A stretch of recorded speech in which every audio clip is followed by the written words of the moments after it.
Hello everyone, कैसे हो सब? Welcome back to my channel. जैसा कि लास्ट व्लॉग में तुमने देखा कि हम वापस इंदौर से उज्जैन आ चुके थे और अब हम महाकाल के दर्शन के लिए आगे बढ़ेंगे, आगे बढ़ रहे हैं। देखते हैं कितनी देर में आज हमारे को दर्शन हो पाते हैं। लगता है कि आज हम अच्छे से दर्शन कर पाएंगे। हम टाइम पर आ चुके हैं, जो टाइम लगेगा लग जाएगा, उसके हिसाब से अभी हम आगे बढ़ेंगे। यहाँ से कुछ दूर आगे जाने के बाद हमारे को एक राइट टर्न लेना है, फिर वहाँ से मंदिर परिसर में प्रवेश करेंगे और वहाँ से लाइनें लगना स्टार्ट हो जाएगी और फिर देखते हैं हमारा कितनी देर में नंबर आता है। अगर मोबाइल अंदर अलाउ रहता है तो आपको अंदर दर्शन करवाए जाएंगे, और अगर मोबाइल अंदर अलाउ नहीं रहता है तो मेरा कैसा एक्सपीरियंस रहता है वो मैं वापस बाहर आके आप लोगों से शेयर करूँगा। साथ ही साथ मैं आपको ये भी बता देना चाहता हूँ कि ये जो महादेव का ज्योतिर्लिंग है वो 12 ज्योतिर्लिंगों में एकमात्र ऐसा ज्योतिर्लिंग है जिसका फेस दक्षिण मुखी है। कहा जाता है कि मृत्यु का द्वार भी दक्षिण की ओर होता है, इसलिए जो भी उज्जैन महाकाल के दर्शन कर लेता है वो अकाल मृत्यु से बच जाता है। ऐसी मान्यताएँ हैं। पर्सनली मेरा ऐसा खुद को भी नहीं समझ में आता कि ये बात कहाँ तक सही रहती है, कहाँ तक सही नहीं रहती, मगर ठीक है, जो है वो ऐसा मानते हैं, इसलिए मैंने तुम लोगों को ये बताया कि ऐसा माना जाता है। बाकी हम आगे बढ़ रहे हैं, अब देखते हैं क्या होता है, कितनी देर में हमारे दर्शन हो पाते हैं, कितनी देर में दर्शन नहीं हो पाते हैं। आज आई होप अच्छे से दर्शन हो। हम मंदिर परिसर के अंदर आ चुके हैं, लाइनें लग चुकी है और लाइन के अंदर धीरे धीरे बढ़ रहे हैं। मगर सबसे अच्छी बात ये है कि लाइन रुकी भी नहीं है, लाइन लगातार चल रही है, इसलिए मुझे लगता नहीं कि मुझे ज़्यादा वक्त लगेगा वहाँ पहुँचने में। बाकी देखते हैं, जो भी वक्त लगेगा कोई नहीं। 2 दिन से वेट करें दर्शन करने के लिए, दर्शन करके ही मिलेंगे। हर महादेव, हर हर महादेव। अभी भी आई थिंक काफ़ी दूर है यहाँ से। लेट्स सी, देखते हैं लाइनें कब खत्म होती है और कब हमारा नंबर आ जाएगा।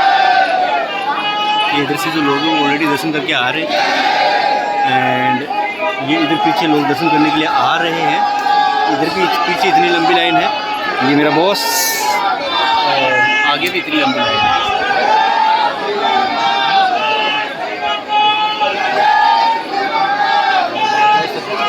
और मैं भी हूँ, मेरे को भी दिखाओ, मेरे को भी। और ये मैं खुद भगवान जी के दर्शन के लिए जा रहा हूँ। अब हम मंदिर परिसर में प्रवेश कर चुके हैं। यहाँ से लाइनें इस तरफ जाते हुए आपकी देखो इस तरफ से घूमेगी और अंदर हमारे को महादेव जी के मंदिर के बिल्कुल पास लेके जाएगी, जहाँ से हमें महादेव जी के दर्शन होंगे। ज़्यादा वक्त नहीं लगेगा, आई थिंक आधा घंटा और लगेगा। हो सकता है मेरी आवाज़ तेज़ नहीं आ रही हो, यहाँ पे बहुत सारे लोग हैं इसलिए, मगर मैं आपको हर एक चीज़ दिखाने की कोशिश करूँगा।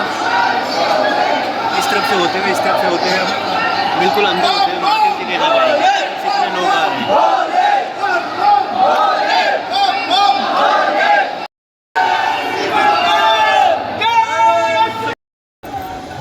महाकाल मंदिर के लगभग पास पहुंचते हुए, जहां से हम महाकाल के दर्शन करने वाले हैं, तो मैं दिखा दूँ, ये रहा महाकाल मंदिर, जिसके अंदर भगवान श्री शंकर के 12 ज्योतिर्लिंगों में से एक ज्योतिर्लिंग है यहाँ पर। यहाँ से होते हुए हम लोग अंदर जाएंगे।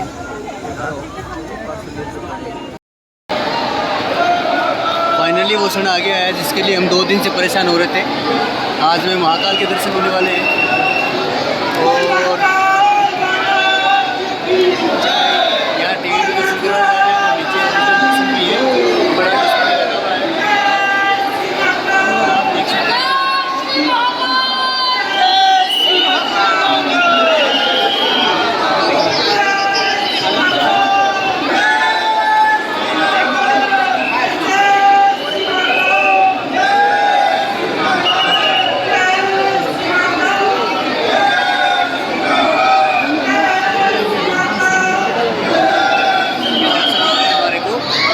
देख पा रहे हैं दर्शन। जय श्री महाकाल।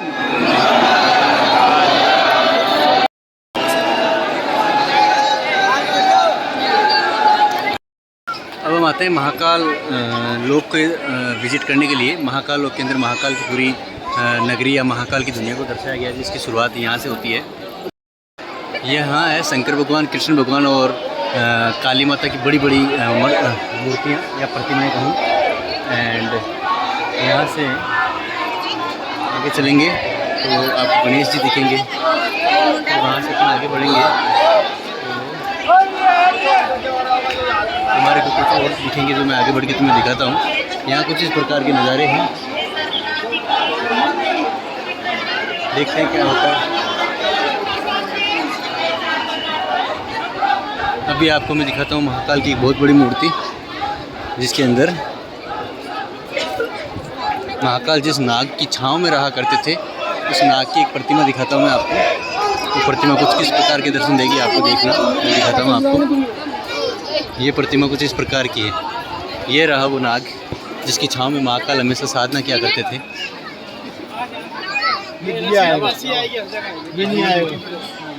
ये रहा वो नाग।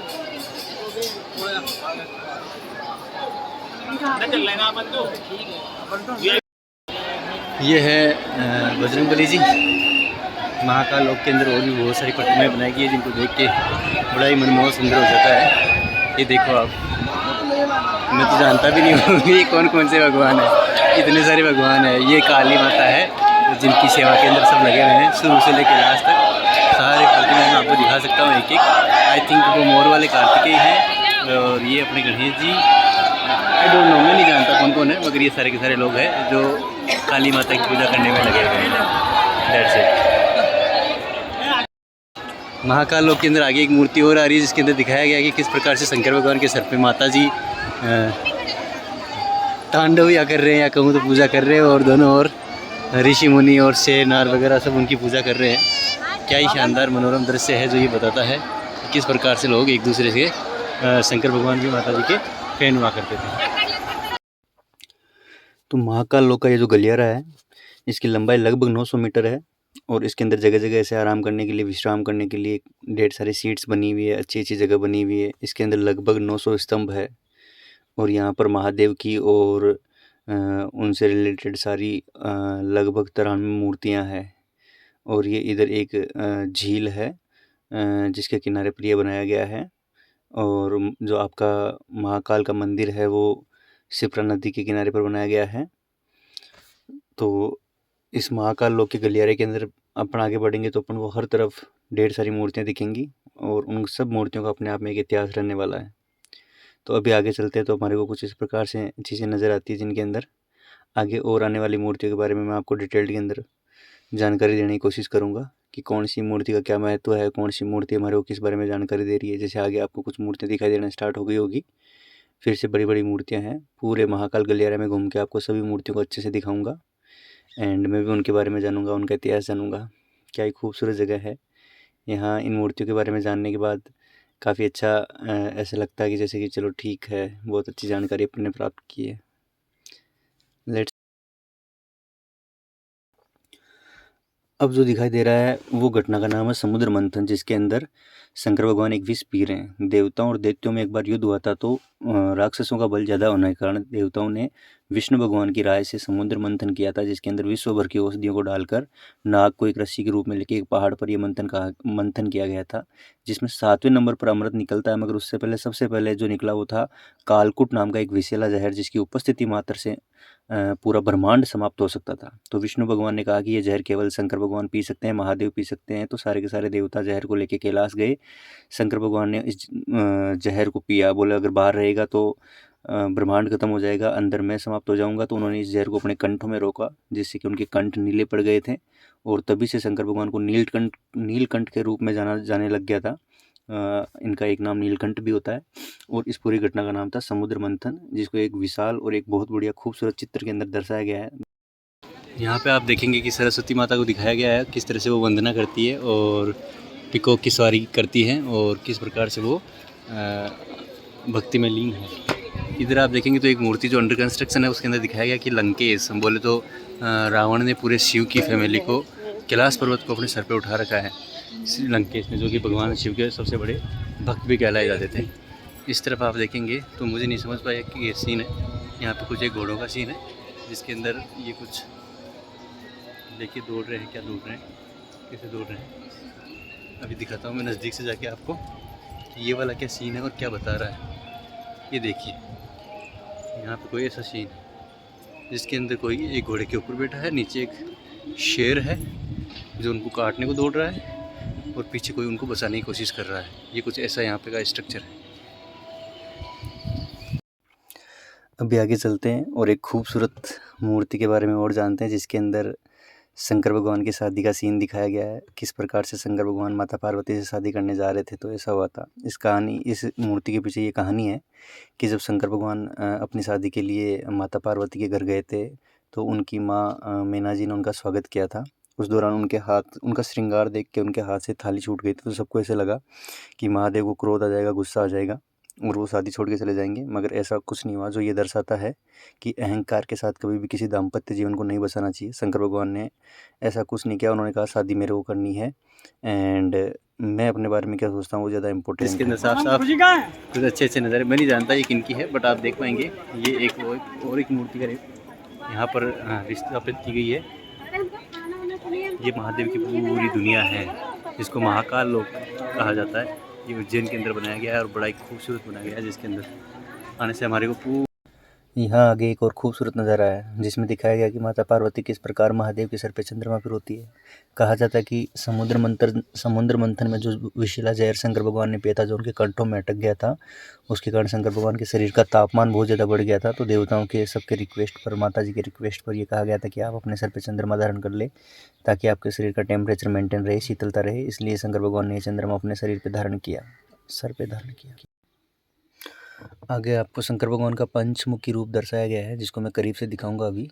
कहा जाता है कि एक बार भगवान विष्णु का जो किशोर अवस्था का रूप था वो काफ़ी सुंदर था, तो शंकर भगवान के मन में ये इच्छा हुई थी, खास मेरे बहुत सारे मुख होते, बहुत सारे नेत्र होते, तो मैं भगवान विष्णु के इस रूप का अच्छे से आनंद ले पाता। जैसे उनकी ये इच्छा हुई, उनके पंचमुख लग गए, इसलिए वो पंचमुखी कहलाए। और इसके पीछे एक कहानी और ये है कि ये पंचमुख है वो ब्रह्मांड के 5 तत्वों को दर्शाते हैं, जैसे कि जल हुआ, वायु हुई, अग्नि हुई, आकाश हुआ और पृथ्वी।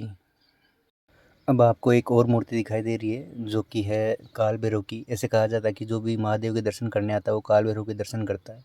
शंकर भगवान के पीछे तरह अवतार थे, उनमें से 5वां अवतार था उनका काल भैरव का। काल भैरव काफ़ी उग्र स्वभाव के थे, गुस्सैल थे, मगर इनकी एक खास बात थी कि ये बहुत जल्दी प्रसन्न हुआ करते थे, या होते हैं। इसलिए जो भी लोग शंकर भगवान के आते हैं वो काल भैरव के आते हैं, ताकि वो उनको प्रसन्न कर सके। जैसे कि मेरा दोस्त भी उनके सामने बैठ के भी उनको प्रसन्न कर रहा है, तो इनके दर्शन करने भी मैंडेटरी होते हैं।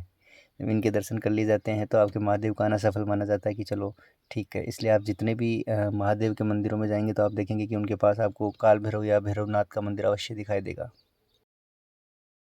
यहाँ पर एक मोर मूर्ति है, जिसके अंदर शिव जी के द्वारा यमराज का संहार दर्शाया गया है कि किस प्रकार से शिव जी यमराज का संहार करते हैं। देखें तो बड़ी विशाल मूर्ति और बड़ी एक अच्छी कहानी बयान कर पा रही है। आगे बढ़ते हैं अपन महाकाल लोक के अंदर और कुछ मूर्तियों को दिखाते हैं। इनसे भी एक्साइटिंग कुछ बड़े बड़े दृश्य है जो आपको दिखने वाले हैं, बड़े मज़ेदार। ऐसे देख के लगता है कि जैसे वाह क्या गजब खूबसूरत जगह है। देख के रात का व्यू भी दिखाऊंगा मैं। जब मैं कल रात को यहाँ पे आया था तो 9:30 बजे ये गेट बंद हो जाते हैं, इसलिए 9:30 बजे के बाद हम यहाँ पर एंटर नहीं कर पाए थे। मगर जब मैं वहाँ उस पुलिया के ऊपर से गुजर रहा था तो वहाँ से मैंने इसका एक व्यू देखा था, और वो व्यू इतना ख़तरनाक था कि क्या बताएं आपको। तो दिन में एक अपनी खूबसूरती है और रात को एक अलग खूबसूरती है। अभी आपको आगे की कहानी दिखाता हूँ मैं थोड़ी देर के अंदर। आप देखोगे तो महाकाल लोक देखने में बड़ा ही खूबसूरत है। अब जब ये रात को इसकी लाइटिंग हो जाती है तो भैया ये पूरा एक अपने आप के अंदर गजब का लोक हो जाता है। थोड़ी देर के अंदर आगे विज़िट करता हूँ। हो सकता है यहाँ पे हमारे को कोई टिकट लेना पड़ेगा और उसके बाद उस तरफ एंट्री मिलेगी। तो आगे बढ़ते हैं। उसके बाद आगे चलते तो यहाँ पर अपन को दिखता है कि वीरभद्र था। वीरभद्र ने दक्ष का सिर छेदन किया था, तो ये उसका दृश्य दिखाई दे रहा है, वीरभद्र व दक्ष का शिव छेदन। उसके बाद उधर अपन शिवलोक काल को देखते हैं तो वो कुछ सेम प्रकार की स्ट्रक्चर है। वहाँ पर भगवान शिव की त्रिशूल है और उनका डमरू है, जिसके साथ आई थिंक एक फ़ोटो करवाना तो बनता है। यहाँ आके फ़ोटो तो करवाना बनता है। अर्जुन 2-3 फ़ोटो खींच लेता हूँ और उसके बाद वापस कंटिन्यू करता हूँ इस चीज़ को। आपको पूरा महाकाल लोक के दर्शन करवाए जाएंगे कि किस प्रकार से महाकाल की तरह तरह की कलाकृति। थोड़ा सा मुझे बहुत तेज़ प्यास लगी, मैं पानी पी लेता हूँ, उसके बाद मैं आप लोगों से मिलता हूँ।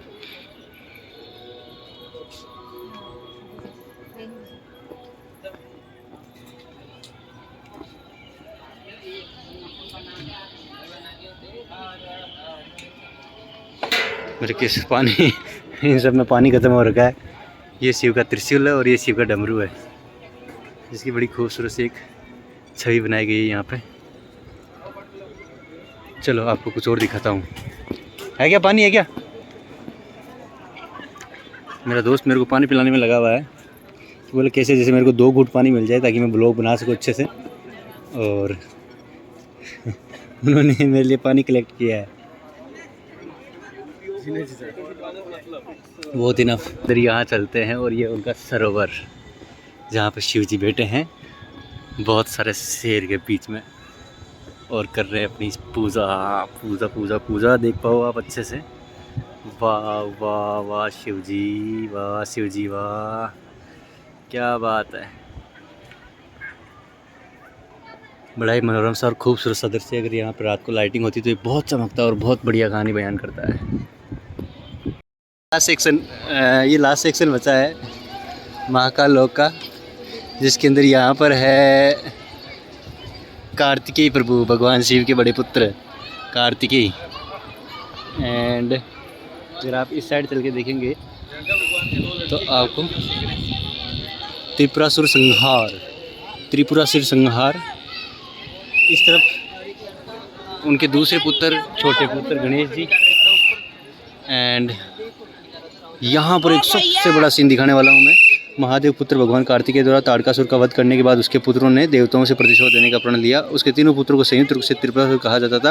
उन्होंने ब्रह्मा जी को प्रसन्न कर वरदान के रूप में मांगा कि अत्यंत दुर्लभ स्थिति में एक असंभव रथ व आरूढ़ होकर उन्हीं से मारा जा सके। प्रदत्त वरदान के अनुसार उन्हें 3 परियां अर्थात 3 नगर प्रदान किए गए, जिनके स्वामी होकर वे तरह तरह के देवताओं को सताने लगे। तब भगवान शिव ने स्वयं त्रिपुरासुर का संहार करने का संकल्प लिया।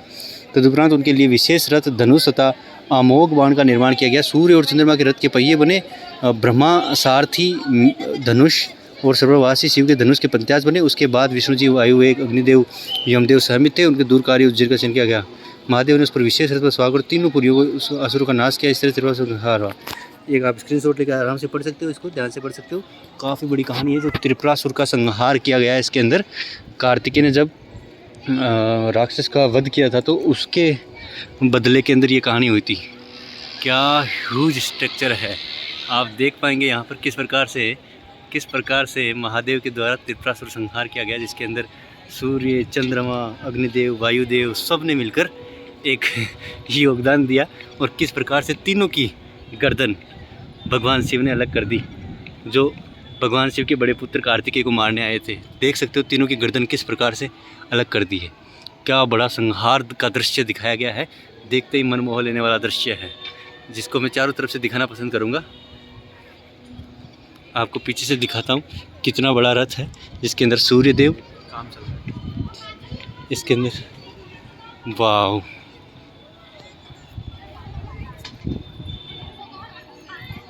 क्या बात है। ऐसे ही ये देख सकते हैं आप, सब ने शंकर भगवान का साथ दिया, ब्रह्मा, विष्णु, महेश। हाँ, और इधर अभी आपके और केतु के रूप में कार्य काम पर चल रहा है, जिसके अंदर सभी ग्रहों को दर्शाया गया है और सभी ग्रहों के मध्य में भगवान विष्णु को दर्शाया गया है, जो 7 घोड़ों के साथ सवार है। आप देख सकते हैं अच्छे से। इधर आपके सारे ग्रह है सभी, जिनके बारे में कुछ ना कुछ लिखा हुआ है।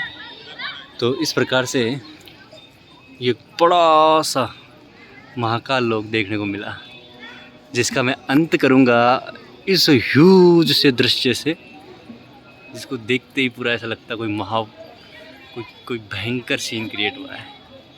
चलो जी, अब थोड़ी देर बाद आपसे बाहर मिलते हैं। महाकाल मंदिर के अच्छे से दर्शन करने के बाद अच्छे से मार्केट में छोटी मोटी शॉपिंग करके अब हम जा रहे हैं काल भैरव के मंदिर की ओर, जो यहाँ से लगभग 7-8 किलोमीटर, और उसके बीच में से एक हाईवे गुजर रहा है। यहाँ से एक राइट लेना है। शिप्रा नदी के तट पर एक मंदिर बना हुआ है, वहाँ जाएंगे, काल भैरव जी के दर्शन करेंगे। एंड उसके बाद वापस रामघाट जाएंगे, जहाँ पर शिप्रा नदी के तट पर आरती होती है। काल भैरव के मंदिर पे जा रहे, जहाँ पर ये माना जाता है कि जो भी बंदा उज्जैन आता है दर्शन करने के लिए, वो अगर काल भैरव के दर्शन बगैर किए बगैर वापस आ जाता है और महाकाल के दर्शन करके चले जाता है तो उसके दर्शन अधूरे माने जाते हैं, अधूरे। इसलिए काल भैरव के पास भी प्रेजेंट लगाना बहुत ज़रूरी है, उसीलिए हम उस तरफ जा रहे हैं। मंदिर पहुंचते फिर आपको दिखाते हैं कि मंदिर कैसा है, कहाँ है। तो अब काल भैरव के मंदिर पहुंच चुके हैं। जैसा कि थोड़ी देर पहले मैंने बताया था कि भैरवनाथ या काल भैरव अपने शंकर भगवान के पांचवें अवतार है, जो विनाश करने के लिए अवतार उन्होंने लिया था। मगर उनका एक स्वभाव है कि वो बहुत जल्दी प्रसन्न हो जाते हैं, इसलिए जितने भी लोग शंकर भगवान को प्रसन्न करना चाहते हैं वो काल भैरव को प्रसन्न करते हैं, क्योंकि काल भैरव जल्दी प्रसन्न हो जाते हैं। इसलिए माना जाता है कि जितने भी लोग जब कहीं महाकाल के दर्शन करने आते हैं, महादेव के दर्शन करने आते हैं, तो वो काल भैरव के दर्शन करने भी ज़रूरी होते हैं, इसलिए यहाँ पर भी पहुँच जाते हैं। इस बात का प्रमाण यहीं से लगाया जा सकता है कि जब हम महादेव के दर्शन करने गए थे तो हमारे को मुश्किल से 1 घंटा लगा होगा और वहाँ पर अच्छे से महादेव जी के दर्शन हो गए थे। मगर जब भैरवनाथ के या भैरव मंदिर हम दर्शन करने आए हैं तो हमारे को लगभग 3 घंटे के अंदर यहाँ पर दर्शन हुए हैं।